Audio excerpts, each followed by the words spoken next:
நல்லதே விரும்பும் முருகானந்தன் ஜெய் பில்லிங் சேனலுக்காக இப்போ நம்ம மதுரையில் பயணம் பண்ணிகிட்ருக்கோம். மதுரையில் அழகர் கோவில் நோக்கி பயணம் பண்ணிகிட்ருக்கோம்.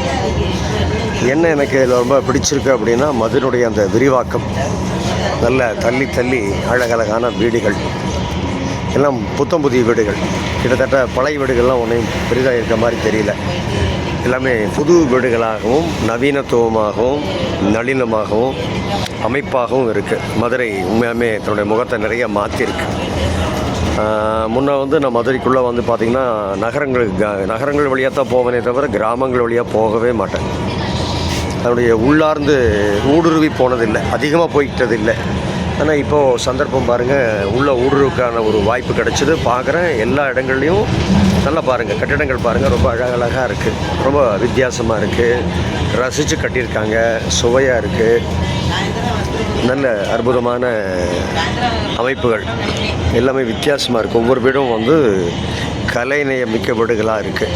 ஒரு விஷயம், அது முக்கியமான விஷயம். ஸோ மதுரை தன் முகத்தை மாற்றி இருக்கிறது. மதுரை கொஞ்சம் சிரமத்தில் இருக்கக்கூடிய அதாவது ஒரு மத்திய தரமான ஒரு நகரம்னு நினச்சிருந்த நினைப்பை முதல்ல நம்ம எல்லாருமே அழிச்சிடலாம். அது ஒரு மேல்நிலை நோக்கிய ஒரு நகரமாக அது தன்னை மாற்றிக்கொண்டிருக்கிறது அப்படிங்கிறது தான் யதார்த்தமான உண்மை. இது தெரியுது.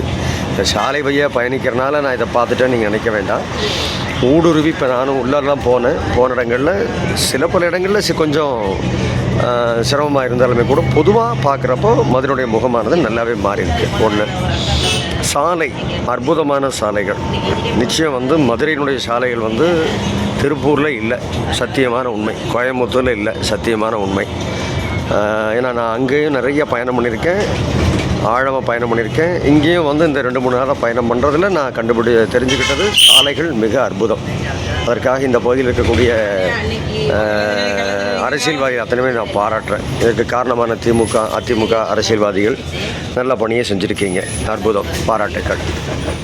பாருங்கள், இந்த மண்டபம் பாருங்கள். இந்த மாதிரி மண்டபங்கள் நிறைய இருக்குங்க மதுரையில். இந்த சாலை ஓரத்தில் அந்த காலத்தில் யாத்திரிகள் தங்குறதுக்காக இந்த மாதிரி மண்டபங்களை கட்டுவாங்களாம்.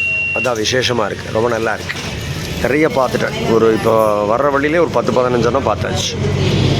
ஆக அதுவும் ஓகே. தொடர்ந்து அந்த சாலையில் பயணிக்கக்கூடிய வாகனங்கள் இப்போ நான் போயிட்டுருக்கிறது பாருங்கள், பேருந்து, அரசு பேருந்து ரொம்ப அற்புதமாக இருக்குது. இது வாயு உந்து பேருந்து இது. அதனால் சுற்றுச்சூழலுக்கும் எந்த விதமான மாசும் கொடுக்காத ஒரு பேருந்து இது.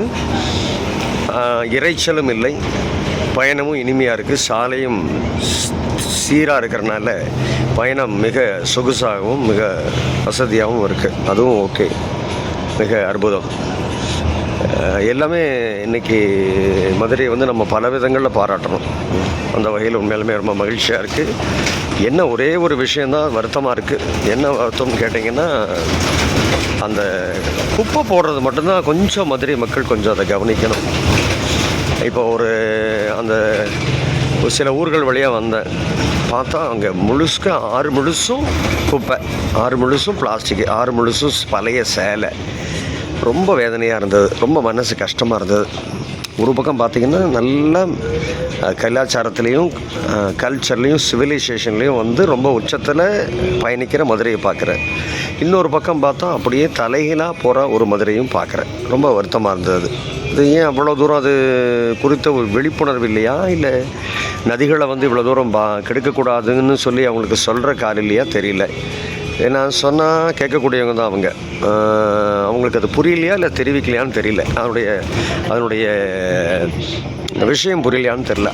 திருப்பூர்லேயும் இருக்குது, கோயம்புத்தூர் இருக்குது, பரவாயில்ல, எல்லா பக்கம் இருக்கத்தான் செய்யுது. ஆனால் மெல்ல மெல்ல அதை குறைஞ்சிட்டு வருது. இப்போ திருப்பூர்லலாம் பார்த்திங்கன்னா முன்ன மாதிரியெல்லாம் கிடையாதுங்க. முன்ன மாதிரியெல்லாம் சும்மா கசமுசான்லாம் ரோட்டில் போடுறது கிடையாது. குப்பை மலைகள்லாம் நீங்கள் சாலை ஓரத்தில் நீங்கள் பார்க்க முடியாது முன்ன மாதிரிலாம். ஆனால் இங்கே மதுரையில் நான் குப்பை ஓரங்களில் பிளாஸ்டிக் மலைகளை பார்த்துக்கிட்டே தான் இருக்கேன். பாருங்கள், இப்போ அந்த வர்ற வழியிலே வரைக்கும் ஒரு 10 பிளாஸ்டிக் மலைகளை பார்த்தாச்சு. ஸோ மக்களுக்கு அந்த பிளாஸ்டிக் குறித்தான ஒரு உணர்வு மட்டும் வந்ததுன்னா மதுரை கிட்டத்தட்ட நாம் மெச்சிக்கக்கூடிய ஒரு நகரமாக மாறும், மாநகரமாக மாறும். ஆக மதுரை வாசிகளுக்கு, மதுரை நண்பர்களுக்கு, மதுரை உறவுகளுக்கு நான் அவருடைய கைகளை தொட்டி வணங்கி சொல்லிக்கொள்வது அழகான ஊர். மதுரை வந்து அதிகாலத்திலேருந்து இருக்கக்கூடிய ஊர், எல்லாத்துக்கும் மூதாதையான ஊர் மதுரை. அப்படி இருக்கிறப்போ நீங்கள் எல்லா வகையிலையும் சிறப்பாக இருக்கிறப்போ பாருங்கள், இங்கே பிளாஸ்டிக் மலைகளை பாருங்கள். நான் பொய் சொல்ல விரும்பலை. பிளாஸ்டிக் மலைகள் பாருங்கள், இங்கே எல்லாம் பிளாஸ்டிக் மலைகள், சாலை ஓரம் எங்கும் பிளாஸ்டிக் மலைகள். பிளாஸ்டிக் பாருங்கள், மாடு கூட பிளாஸ்டிக் தான் மேயுது. ஆக இதை ஒன்றை மட்டும் சரி பண்ணியாச்சு அப்படின்னா மதுரை மிக அற்புதம். மதுரை மிக அற்புதம் தான். வாங்க, மதுரையோட முகத்தை மாற்றுங்க. நான் எல்லோரும் சேர்ந்து மாற்றுவோம். மதுரை ஒரு அழகான நகரமாக, சிங்கப்பூராக நம்ம கட்சியும் சிங்கப்பூரை மதுரை மாதிரி மாற்றணும்னு சொல்லணும். அந்த மாதிரி நம்ம மாற்றிடுவோம், மாற்ற முடியும். தன்மையானவர்கள், நன்மையானவர்கள், நீங்கள் பண்பானவர்கள், அன்பானவர்கள். உங்களுக்கு ரொம்ப அதிகமாக சொல்ல வேண்டியதில்லை. விளக்கத்தை சொன்னால் போதும், நீங்கள் பிடிச்சிக்குவீங்க. நிச்சயம் நீங்கள் எல்லோரும் சேர்ந்து முயற்சிடுங்க.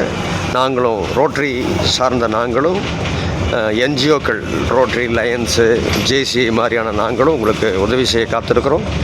இணைந்து பயணிப்போம். மதுரை அழகான நகரமாக மாற்றுவோம். நன்றி, வணக்கம். நல்லதே விரும்பும் முருகானந்தன், ஜெய்பனி சேனலுக்காக.